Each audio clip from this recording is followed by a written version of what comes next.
us off. Welcome to our Words Matter event tonight, the power of language in creating a more inclusive Door County. This is a great turnout, everyone. I'm very excited about it.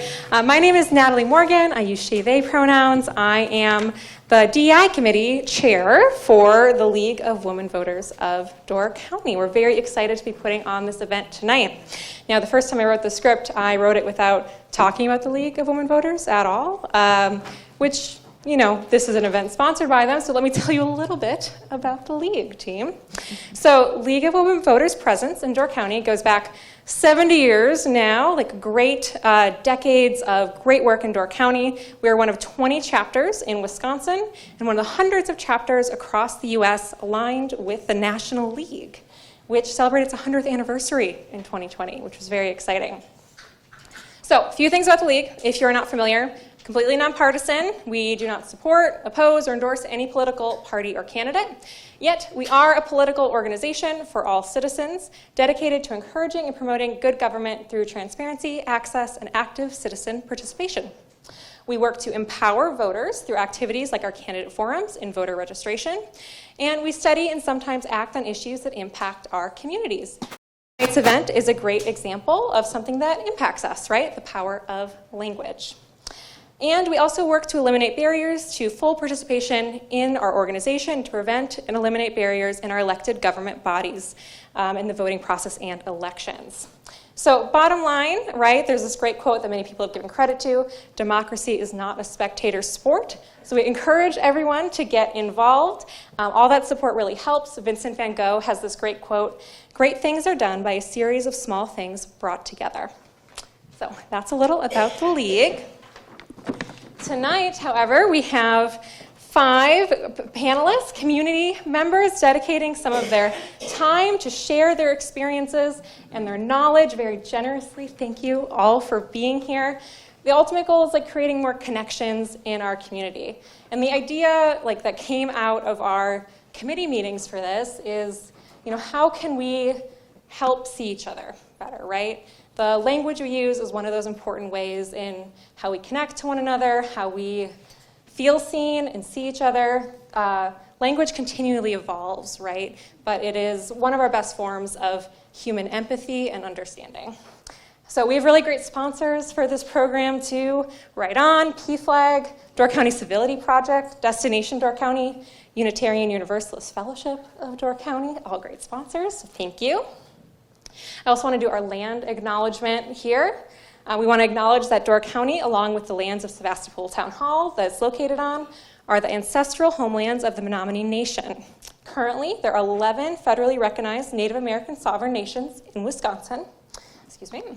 We acknowledge these indigenous communities who have stewarded the land throughout the generations and pay respect to their elders past and present. And we really hope to honor them by what we do tonight. So, let's get into it, team. We are going to hold this in 2 parts tonight.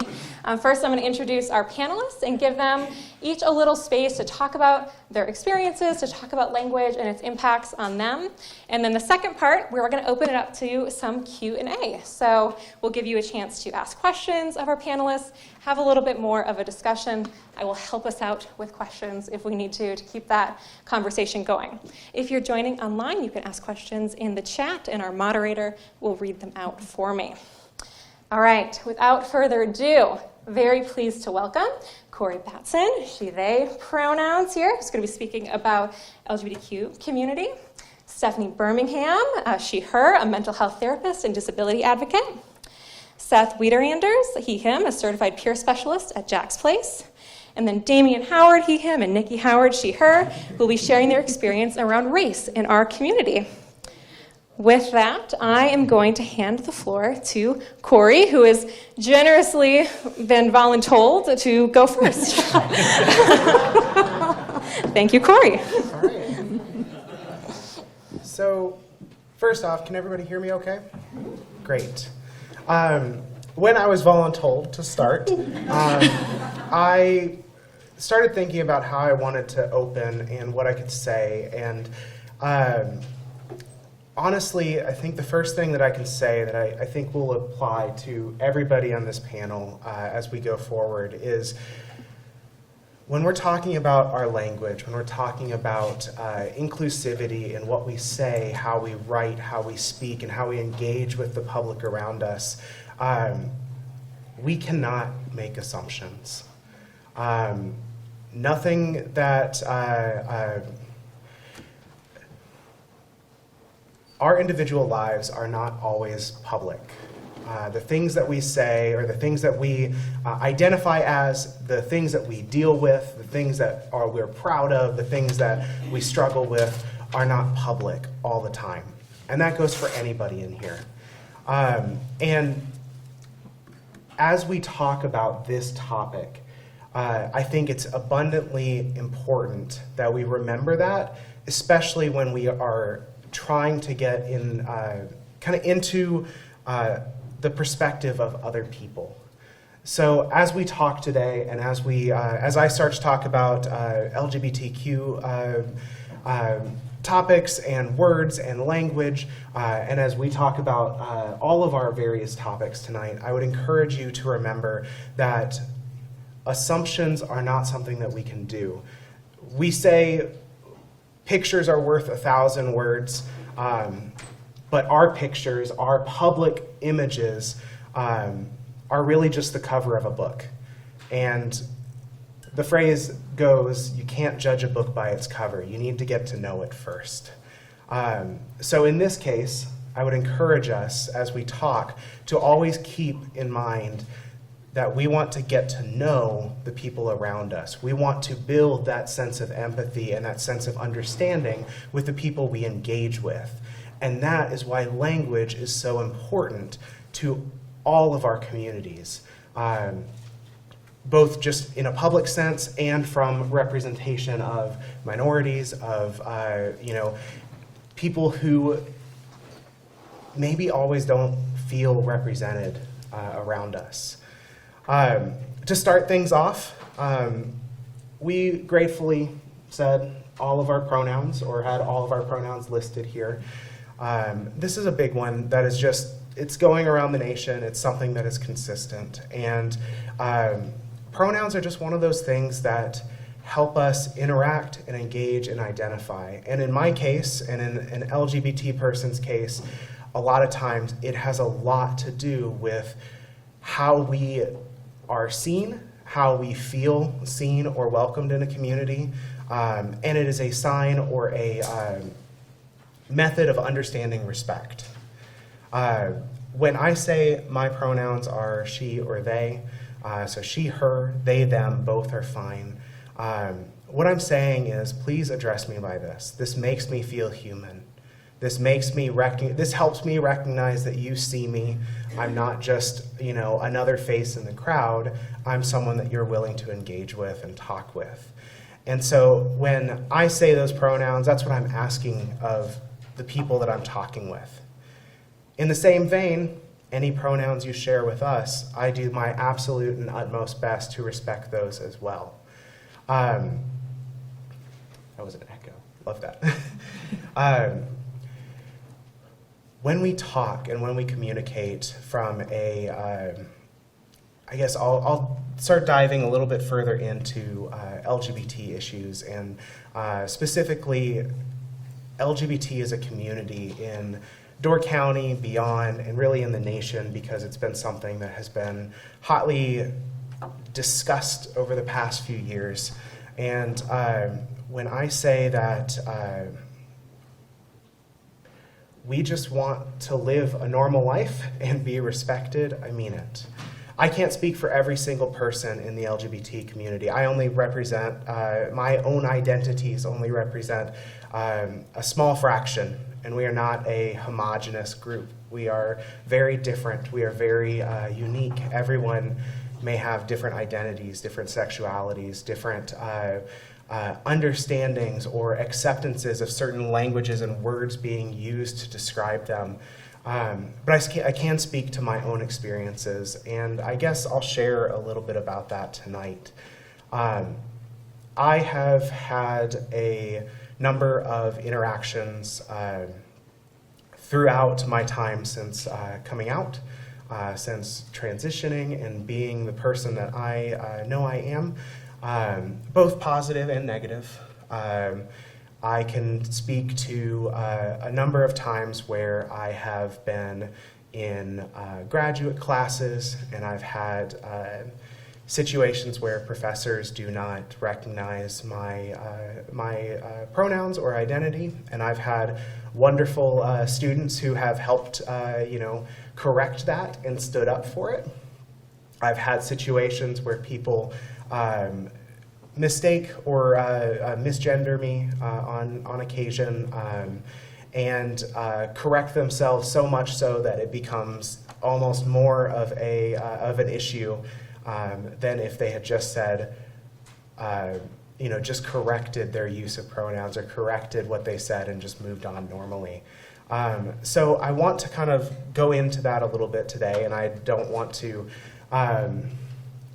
ramble like I tend to do. I can go down rabbit holes all the time.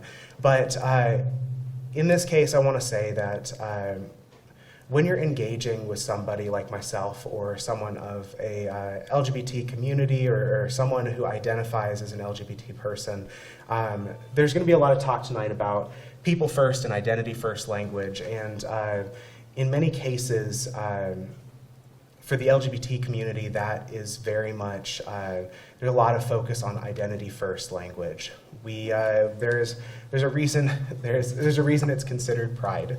There's people, we take pride in who we are and finding out who our identities are and how we identify ourselves and want to live our lives. So when we engage with the public, we want to be recognized, but we want to be recognized as human first. If you are going to interact or introduce myself or any of your friends and family who may be in the LGBT community, then I recommend talking to them, because some people may want to, be described as a trans person or or a lesbian, and others may not want to have that put out there. There's a lot of safety issues revolving around the LGBT community. I can tell you from direct and recent example, I am cautious about being alone in a parking lot at night here in Door County. Not because I feel like any direct danger, but because I see what's going on in the world around us. I see the treatment and the behavior that is going along all across the nation and the world, and I'm cautious, and I take my caution seriously. So this extends to both physical matters, but it also extends to the personal matters of your people, your friends, and loved ones. And I think I want to kind of end off my bit of time here to go into that briefly and say, when somebody comes out to you, when someone shares their pronouns with you or shares their identity or their sexuality with you as part of themselves, they are putting trust in you. They are saying not only who they are, but they're saying, I trust you with this information.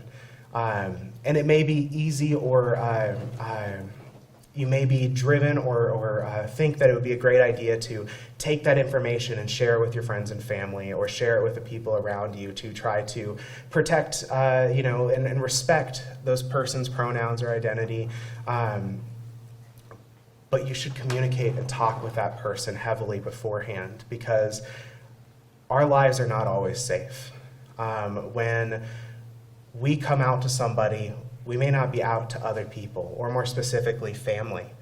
We may not have a safe place where having family who would accept us.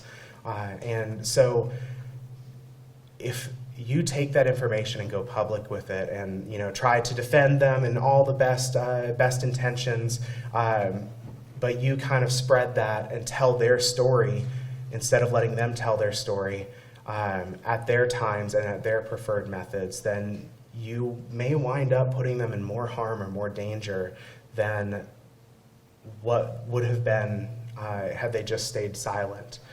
So I highly encourage you to talk with the individuals who are part of your community, who are part of your families, your friends, and if they share information with you, if they open themselves up to you, take that, hold it tight and defend it, but talk with them about how they want that defense, how they want that, that support and that allyship going forward. I'm over time, and I'm sure I could talk so much more, but I think I'm going to go ahead and pass it over. So thank you. Thank you so much, Corey. Really appreciate you sharing your experience. I'll hand it to Stephanie. So, good evening, everyone. I'm Stephanie, Birmingham, and I'm here to talk a little bit about my experience of disability and language and why words matter.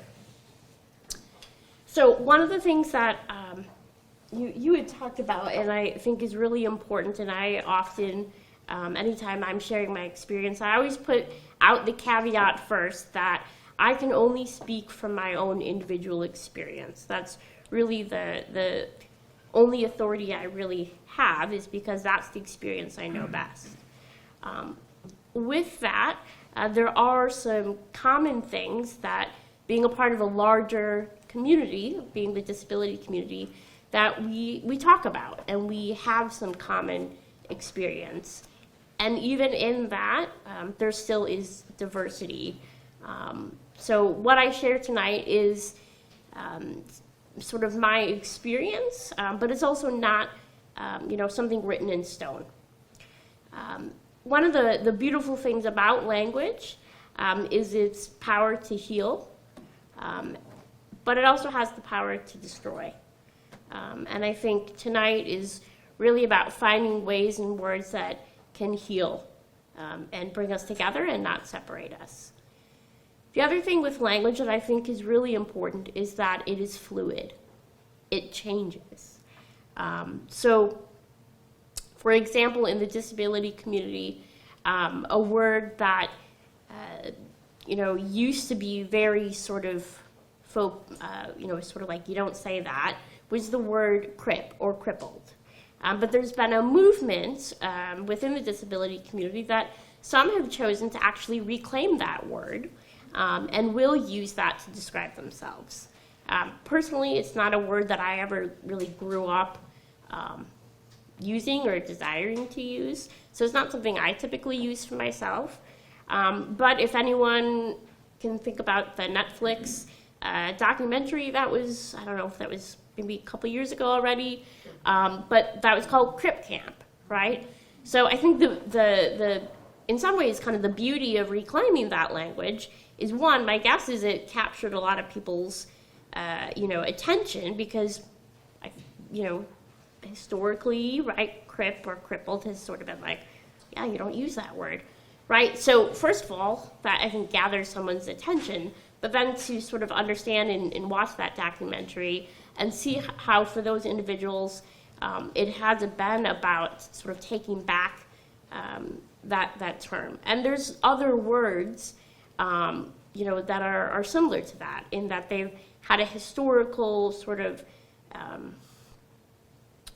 kind of like you don't use that, but when it's being used by the community that it's about, it tends to have a very different power and different meaning. When I talk about disability, and this is something I have to continually remind myself, is I don't know everything. I don't know all the right words to use in all the right times. So yes, I have experience, and I can share maybe times that I have felt sort of jolted by a word that maybe hasn't felt comfortable. And at the same time, there are things that I'm still learning from other people who have a disability that's different than mine. So I think we're all learners, right? No matter sort of what community and what identity we might proclaim. Also, and a very growing thing within the disability community, is the concept of intersectionality. Oftentimes, disability was sort of this siloed thing, and folks in the disability community didn't do a very good job at recognizing and talking about other identities, right? So, obviously, I'm not just a disability, right? I'm, thank goodness, a lot more than that, right? So when we can sort of look at ourselves in all the different intersectional identities that we have, and we can speak about that, I think we just enhance ourselves and our ability to understand one another. So when we share all of our identities, somewhere, right, whoever we encounter, we're probably gonna find some commonality. Whereas if I was only speaking from just disability, yeah, I very well probably would, connect with someone, especially when we think about statistically, 25%, 1 in 4 folks in the United States have a disability. However, I open myself up to connecting even more when I think about the intersectional identities that I have. One of the other thing when I talk about disability and think about it is visible versus invisible, right? Hidden versus visible.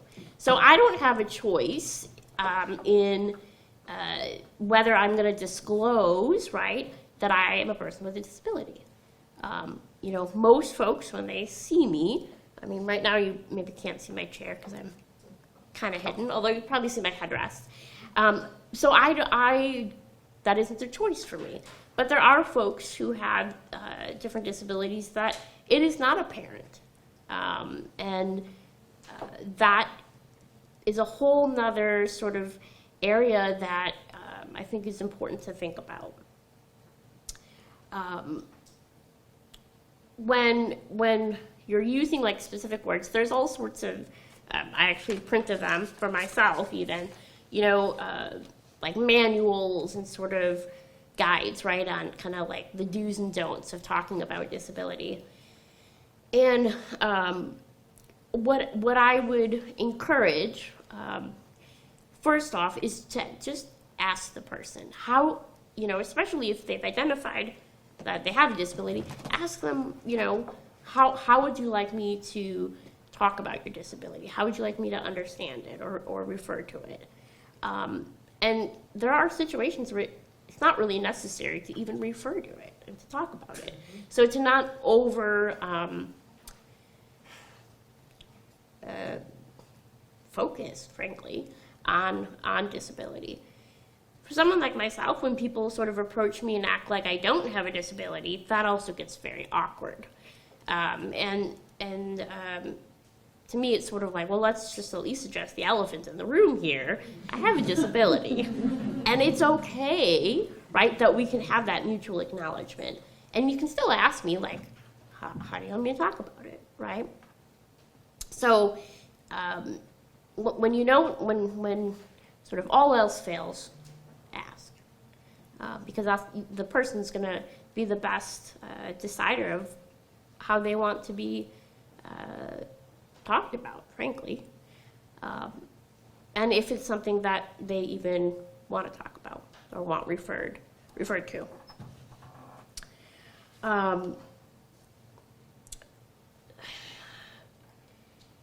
I also think, as much as there is power in words, I also think there's power, and part of how we use words is presence.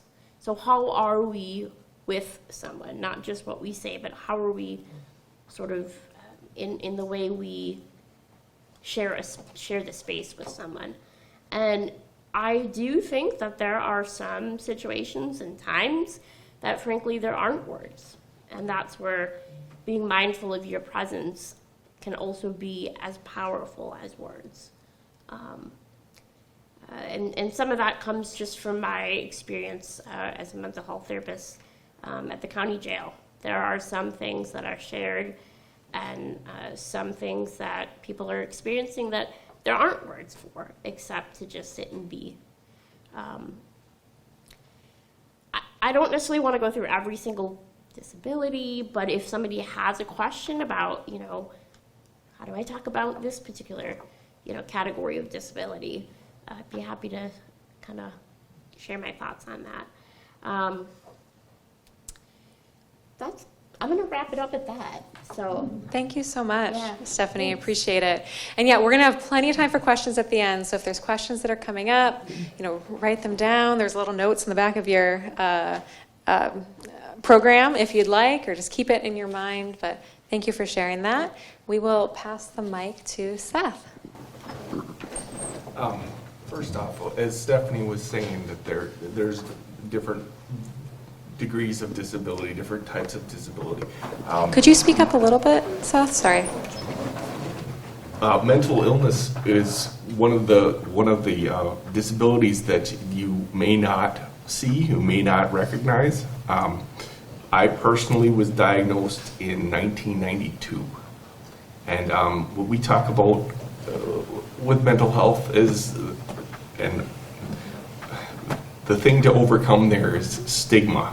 And it's stigma, I found a great definition of it. Stigma is basically a mark of disgrace for a person, for a group, for a place. It's just negative connotations that are associated.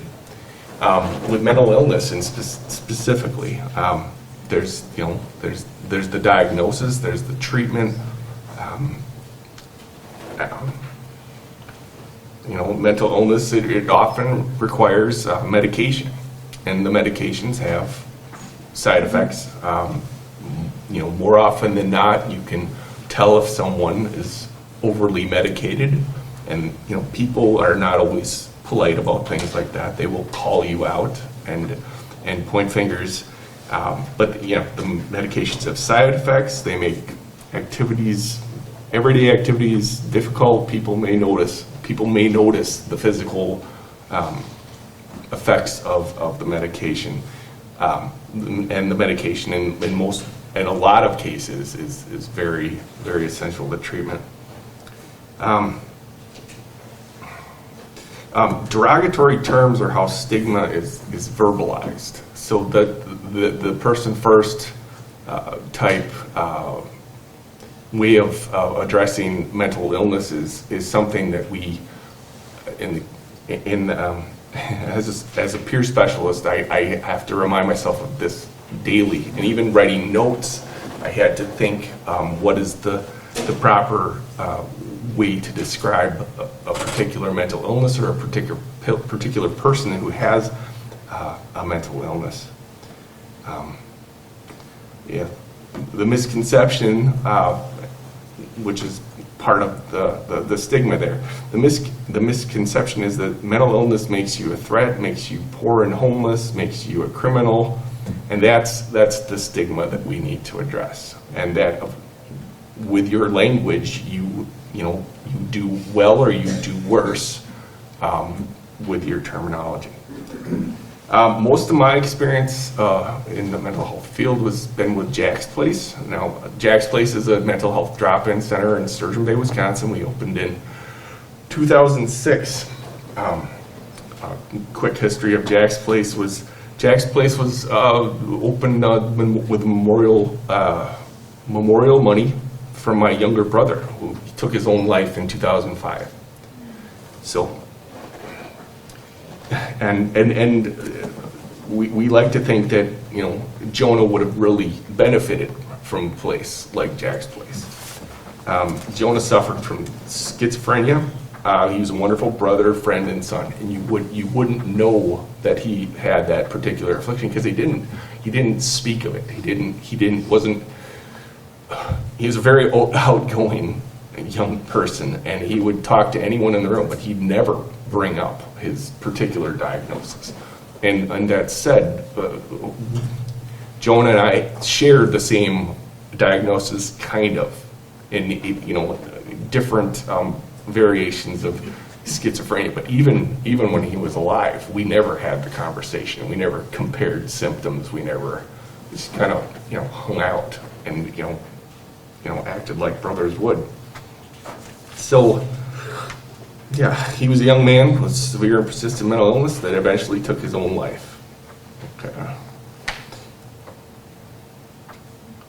At Jax, we work with people with major thought disorders, anxiety, depression, bipolar disorder, schizophrenia.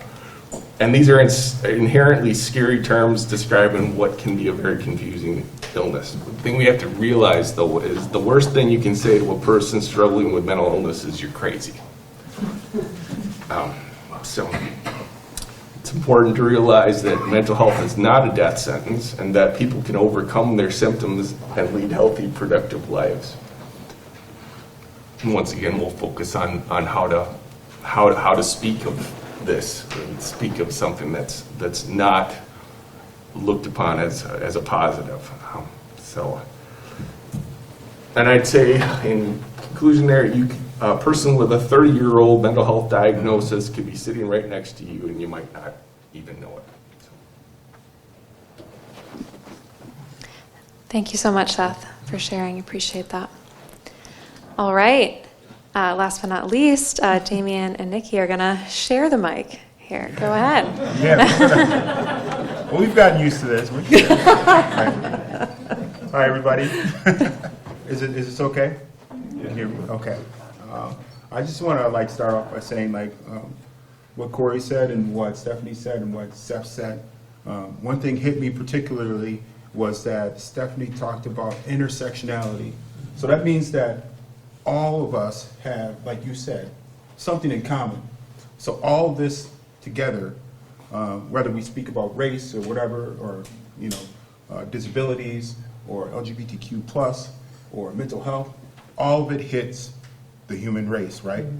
So race is something that it's been examined for years and put on people to describe them, and quite frankly, I think it's not irrelevant, but it is to me. As a black man, I identify as black. I also think that since I've taken ancestry tests and stuff, I'm also African American. So both terms, either way, would work with me. And that's what you need to know too, is if you're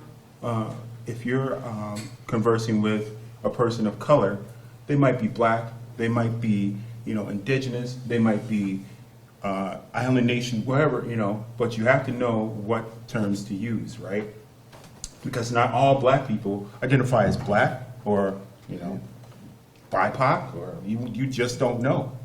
And so that is just a lens that you look through as a person. You just see a face. You don't really see their life experience or anything like that. So you have to take the time to actually ask yourself and be present in that moment as to who that person is. And we can speak to some personal experiences with our kids and stuff, because quite frankly, our kids are they don't look, like they're, either race. It's okay. Every color of the rainbows in our house. It's okay, black, and we can speak on that a little bit. My wife, has had some experiences with me since we've been married, with our kids, with family members as well. My family members, absolutely, when we had our first child, who also was diagnosed with albinism. So he does not look like he is black, but he is, He's got lighter skin than I do. So to them, it was well, is this, is this your child? It was a question mark. How do we talk about this in a comfortable way? And so as we worked through things and stuff like that, we had to it had to be talked about because. And that went on for years. Yeah, it did. That went on for years with people just going, well, I just assumed. Mm-hmm. I assumed Damien wasn't his father. Yeah, so it's been an experience here in Door County. I've been here for over 30 years, so I've seen a lot of things, respected a lot of people for talking to me about things, and been invited to a couple things here and there. Also made some networks and relationships with people. I was, briefly working for a nonprofit who actually let us have our own space and identify who we were, what we wanted to be called, recognize pronouns, recognize the space you're in, if you're a BIPOC, whatever. And that was very new to me, because as a black man, you kind of feel how do I act around people? How do I, bring myself out, my true self. And that can be very hard for people of color, quite frankly, in a mostly white community. So you have to be aware of that. Like their space, you have to create those spaces where they can be safe and talk about who they are, or be safe and just be who they are, their genuine self, you know. Because it does have an effect on you as a person of color, or, you know, if you identify as anything else, you know. I've had some experiences at work, you know, in my younger years where I was working in construction and stuff. And sometimes when the certain language gets used, you kind of get used to hearing it, right? And then the example I'll use is like if, you know, they say something or someone says something that might be considered like a racial term, but you don't feel comfortable talking about it, and you're surrounded by all these people who are all the same, you know, background, color, whatever, and then you're just there. It's a very scary moment to say, hey, I don't appreciate that. I would rather you say this, you know. So that was very hard for me to get through when I was younger and stuff.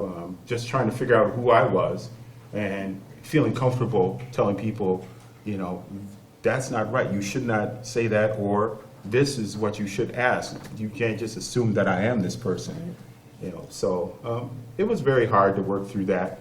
And it has affected me as an adult, because now when I go into situations where I want jobs or I'm interviewing for something, I always think about, I wonder if they're seeing me, or are they seeing the color, or the, you know, asking my background or whatever it is, or is it strange that, you know, I lived in Door County for 30 years, or how I talk, or, you know, all that stuff, you know, like, so I'm always like, my confidence kind of sort of, when I go into a situation like that, if I'm interviewing with, you know, a person who is, let's say a white person or whatever, or it might be a female, you know, or whatever it is, I always take into consideration, like, do I have that safe space to talk about who I am? Not just my, like, work experience, but I want to be my genuine self, and that gets hard, you know, that gets hard when you've lived in an environment where it is, quite frankly, sometimes not safe to, you know, come out because of certain things, or, you know, or you just don't feel like, you know, you can.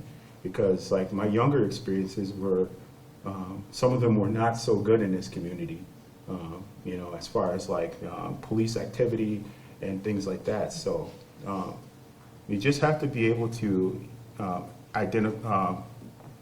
recognize what people want to be called. Also, what they, I'm trying to get the words out, but I'll let my wife talk for a minute, so I think. Do you want to say anything? Like, what have you? Well, I think being a mother and raising biracial kids has been an eye-opening. I'm a Door County native, so it's been a very interesting experience for me to suddenly be experiencing some of these things that you experienced growing up, and now it affects me because it affects my kids. And I always think back to one story in particular. I was in the grocery store, one of our local grocery stores, and so our oldest he's the one that has albinism, so he's very lighter than I am, and our next oldest is very dark-skinned, very clearly she's his daughter. And we were in one of our local grocery stores. Well, she looks like you. But she does look like me, yes. Okay. One of them has to. We were in the checkout line, and the gal looked at my daughter and went, "Oh, your daughter is just beautiful. It's so impressive that, you know, I just love seeing when people adopt from other countries." And we got out to the car, and our son went, "She's adopted?"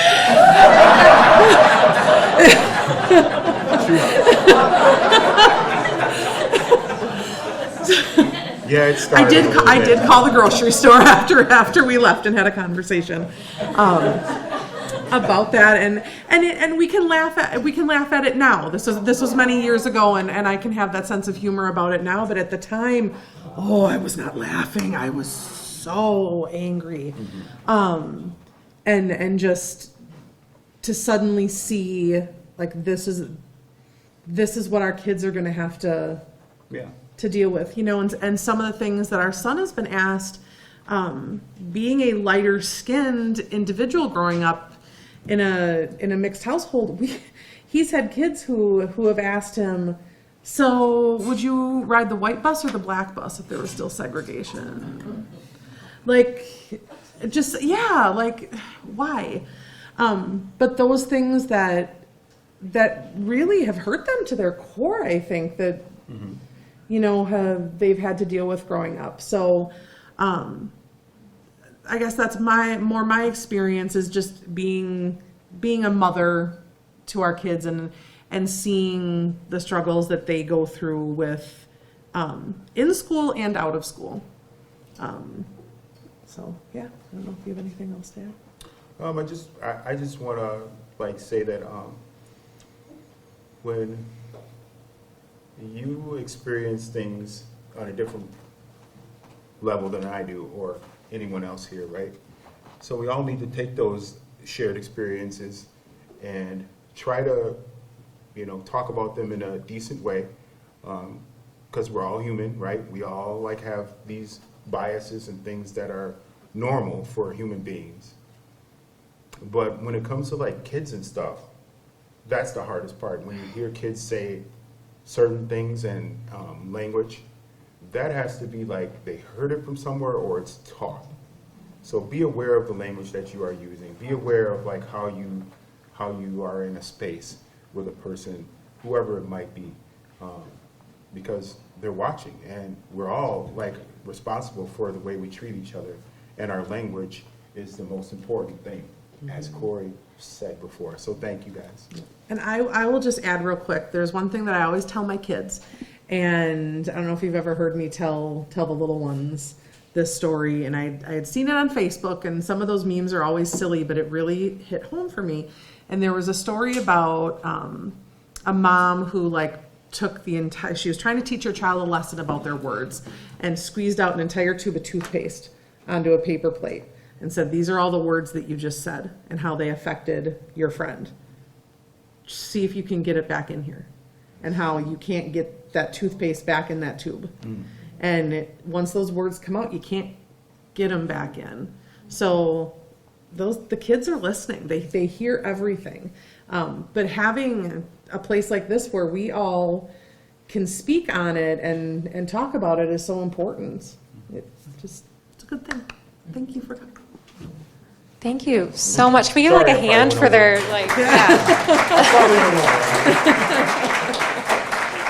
No. I'm so moved by all your stories and experiences. Thank you so much for sharing here. And y'all are fine on time. We're doing fine. No problem.